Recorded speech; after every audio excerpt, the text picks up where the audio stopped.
Welcome to Business Notes. I'm your host, Diane Bogino. Our guest today is Beate Chelette, the growth architect and founder of the Women's Code. As a first generation immigrant, Beate found herself $135,000 in debt as a single parent. But she bootstrapped her passion for photography into a successful global business and eventually sold it to Bill Gates in a multi-million-dollar deal.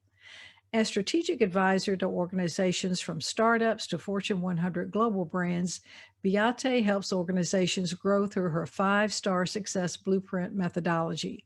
She develops customized programs that position diverse leaders for success and are intrinsically connected to global business objectives.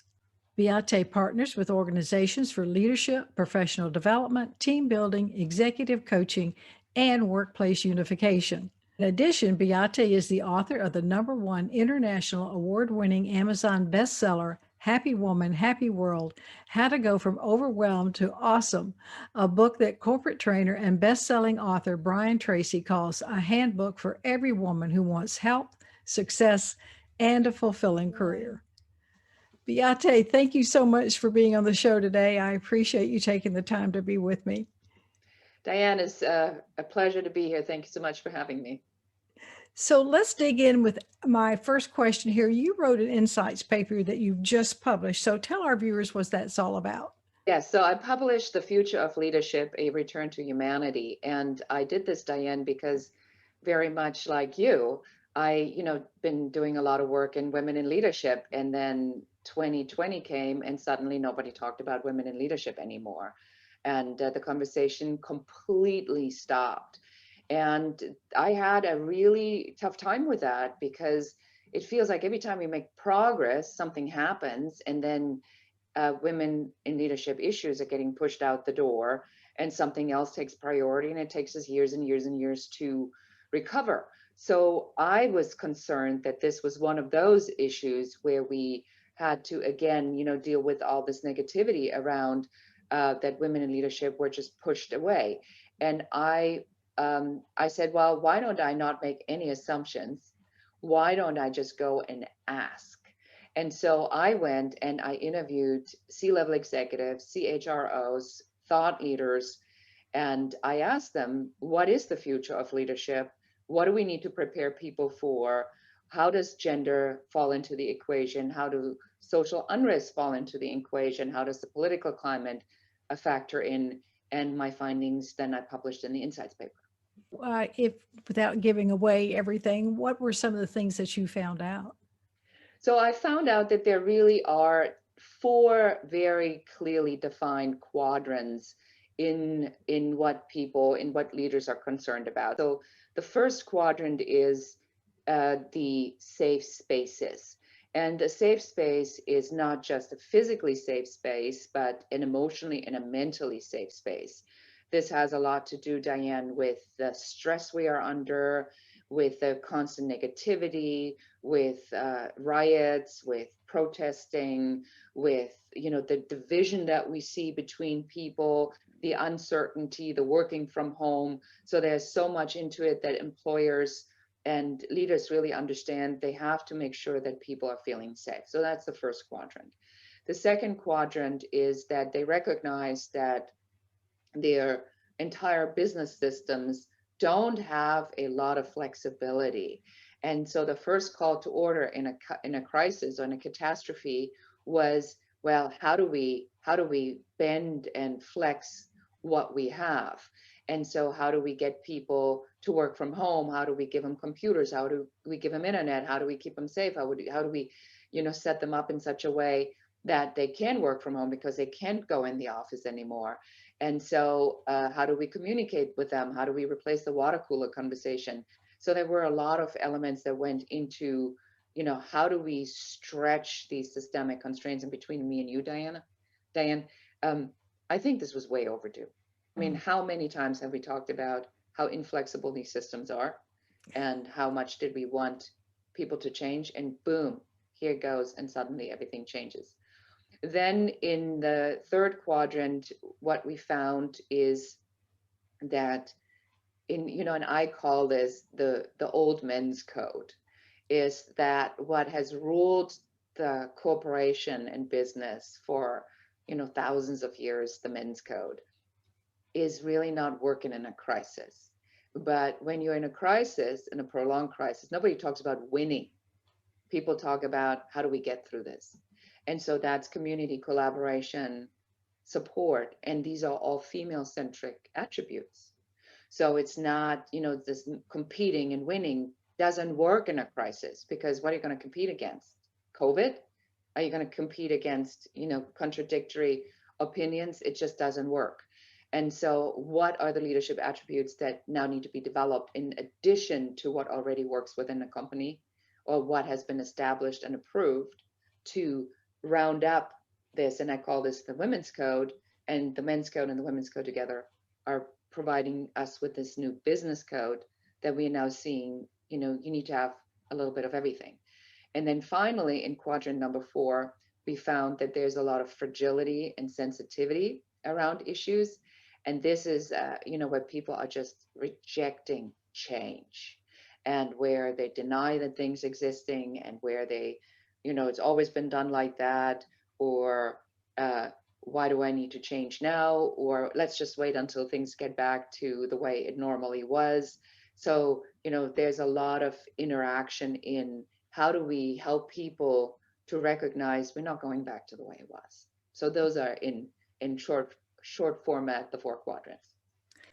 Right. You bring to mind something that you say the talk around women's leadership stopped in 2020, and now women are leaving the workplace. Do you see these two being connected some way? Yes, I do. And, again, this ties into with what I talked about, the systemic constraints. So it's always shocking to me, Diane, that the world seems to be just in completely surprised that women have babies. I mean, it's like it's never happened before. It's a complete surprise to every company. They don't know what to do with it, and they're caught between trying to treat everyone the exact same way.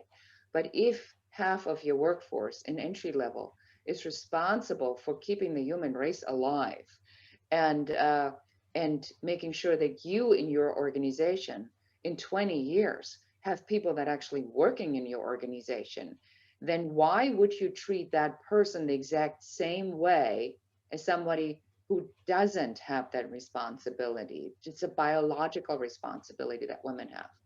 So I always talk about in my work that you cannot mistake equality or equity for sameness.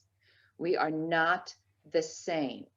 It's the equal that we're searching for.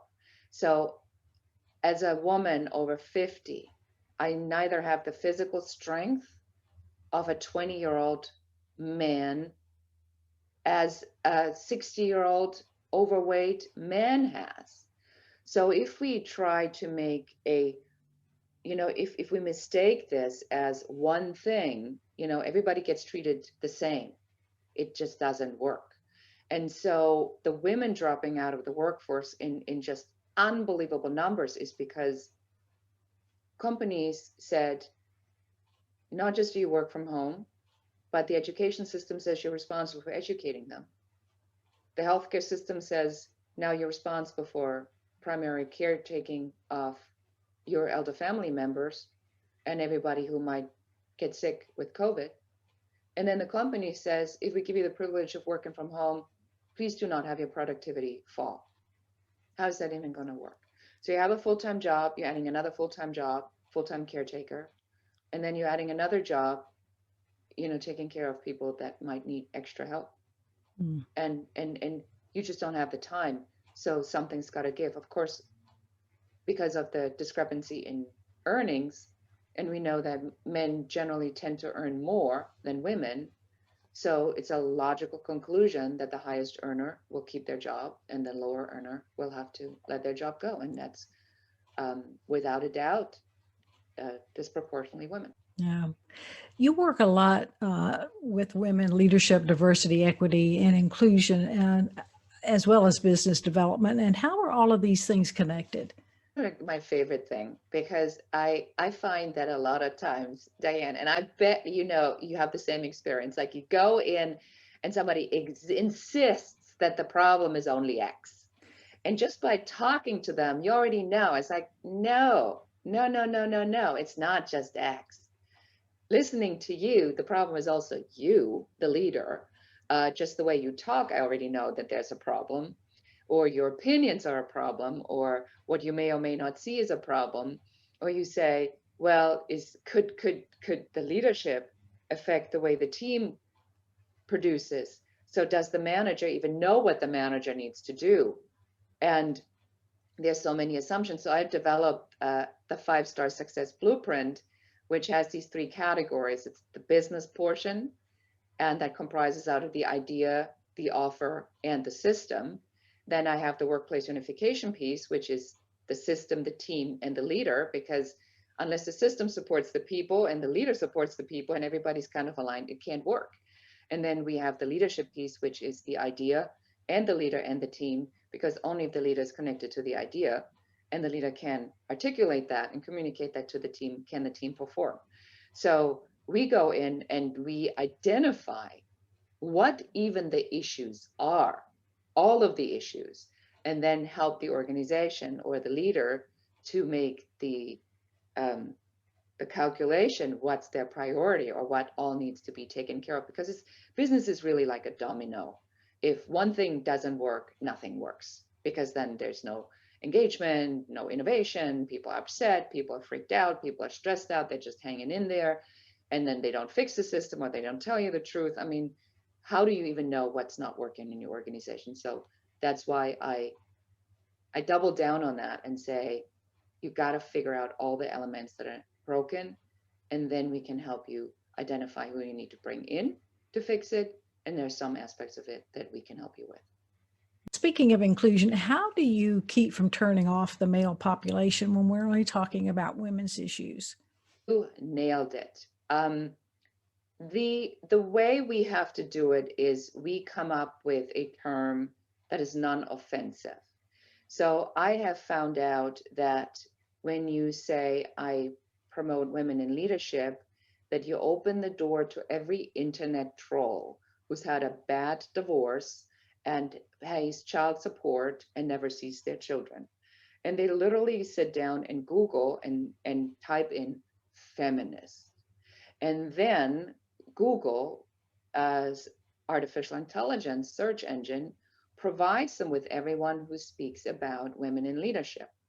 And then you are being mobbed, and people tell you I have heard every word on the planet. So I'm going like, well, but I'm trying to help you. So why are you mad at me? Well, they're mad at me because they're not even thinking, because they're so angry at the supposed preferential treatment of women that they don't even listen. And men have this innate sense on whether that's, pleasing their moms or pleasing their wives or wherever that comes from, that when they're being critiqued or not appreciated for what they already do, they literally shut down. And then they get angry and passive aggressive. And I have, under the passive aggressive people I know, I will say I give most men an A+ on that, because they just don't budge. They just don't budge. And in a way, rightfully so, if they feel that they're perpetually attacked. So I created the term workplace unification, because under workplace unification, we all can buy into that term.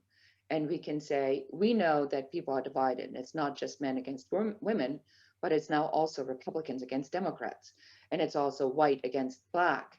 And it's also about, well, what about me? What about me? So we have now so many different elements in this that the conversation really exploded from just gender to a much larger conversation. So every organization, every leader needs to be very, very, very clear about how are they going to address workplace unification, because it will be, aside from the mental health tsunami, the 2 biggest issues coming to us this year. You give a lot of excellent motivational talks too. So what does anyone, male or female, have to do to build confidence, courage, go after what they want without alienating other people, or does that really matter? Matter of fact, I think that our process, and this comes again from the way our whole educational system is set up and our corporate performance review system is set up, is that our whole system is set up to find things you're not good at and then to make you feel really bad about it. And so if you're not good at math, then they hammer down that you must be good at math, even though you're a genius in something else. Then you go into an organization and you're the queen of spreadsheets and you can't write for the life of it a good letter. And then they're forcing you with your nose to learn how to write, to communicate better, even though you're the authority on spreadsheets. So the way I build teams or help organizations to build teams is I help them to identify what I call their super skill so they can create an unapologetic value proposition. And in this unapologetic value proposition, instead of being apologetic for all the things that you're not good at, you say, why would I need to write? On my team, I'm the specialist on spreadsheets. I know pivot tables. I do this better than anyone else. I'm the data queen. Why would anyone force me to communicate in emails? Usually, I have someone on my team who is very good at that, who I collaborate with, who'll take over that part so I can shine at what I'm best at. This is not a good spend of you hiring me of my time if you're pushing me into that corner because I should be over here doing something really different. And now that changes the whole conversation, Diane. And now people go and say, oh my gosh, she's absolutely correct. Why would I give her this type of stuff if she's so much better at something else? And that is what most people don't know how to do, because this innate guilt of having to constantly prove that we are subject matter experts in every single thing, it's just stupid. It's impossible. Right. I know I'm not an expert in everything, that's for sure. Right. So, anyone listening to our interview today, what would you recommend for them to do? So I invite everyone to get their phones out and text the word balance to the number 38470. And when you do that, when you text balance to 38470, I have two things. Number one, I have a free webinar for how to create your unapologetic value proposition that is about 35, 40 minutes long that anyone can take. And if anyone here has listened to anything that they would like to get a little bit one-on-one help, I have a complimentary uncovery session. I do 7 of these a month, so you can apply for that. And again, all you have to do is text the word balance to 38470, and then you'll get the link, and you have these two available to you. And other than that, what I recommend for people to do is really about, Diane, diving into self-awareness of what you are good at, and release the guilt of all the things that whoever they are, your parents, your spouse, your boss, your manager, your friends, whoever has told you that you need to also do X and X and X and X. You don't. You really, really, truly don't. If you are a subject matter expert in a very narrow category, your value does nothing but go up. So that's how you build confidence, by owning who you are and not by pretending you're good at something that you A, don't like, and B, you're just not good at. Right, right. Good advice. And now I understand you're going to make a gift of the paper that you just published to our viewers. Is that correct? Yes, exactly. So all you do is you go to diversify.world, easy to remember, diversify.world, and then you can enter your information and you can download the insights paper, and you can read in detail about the quadrants. And the really cool thing about this insights paper is also that obviously I do the executive summary and I talk about what I take away from it, but you'll also hear from people like the CHRO from the Motion Picture and Television Academy, and from the chief people officer from Lockton Insurance, the largest privately held insurance, the COO from Kaiser Permanente. So some high level people in their own words what they're seeing is happening. So it's really valuable information if you want to know what you as an employee, what you as a leader, or what you as a business owner need to prepare for what's coming next. Right. I didn't get to read all of it, but I read some of it and it is excellent. So I do encourage people to go get that. Any parting words of wisdom, and how can people best get in touch with you? Um, well, the best way to get in touch with is download the insights paper, diversify.world. And as I said, just text the word balance to 38470. And last words of wisdom. It's really critical in this moment in time to understand that a healthy mindset is the best gift you can give to yourself. If you keep continuing to fill your brain with constant negativity, if you get sucked down in the social media vortex of just, you did this and you did this, and can't you believe you did this? Then that is a reality that you're creating at this moment in time. And it's going to get more and more difficult the more you make that a habit. So if you are really wanting to make a change and impact in the world, and you came here to make an impact, you start with taking that USB port where you upload the information in your brain right there, at the stem. Make sure you put good stuff in there so that good stuff can come out. If you upload negativity, negativity will come out. If you upload, is it true? Is it real? Does it affect me? Is this how I want to show up? Is it who I want to be?